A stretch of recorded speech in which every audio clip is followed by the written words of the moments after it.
Hello guys, तो कैसे हैं आप सब लोग। हमें लग रही थी दोनों को भूख, तो अब हम चले गए होटल में खाना खाने। चच्चा, ये हमारे चच्चा पप्पू भाई था, हमने बोला था वो आज ही पाए, वो अगर आ जाते तो हमारा कंसर्ट बहुत ही लग रही थी, इसलिए हम लोग आज खाना खाने जा रहे हैं। गर्मी बहुत है, बहुत ज़्यादा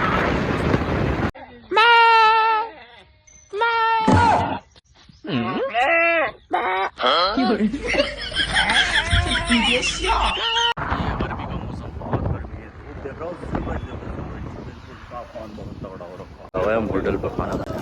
चच्चा याद नहीं है चच्चा। आप लेंगे हम यहाँ से कोरमा, चच्चा ने खाया कोरमा हमारे ये, और ये हमारे भाई ने बना दी रोटी।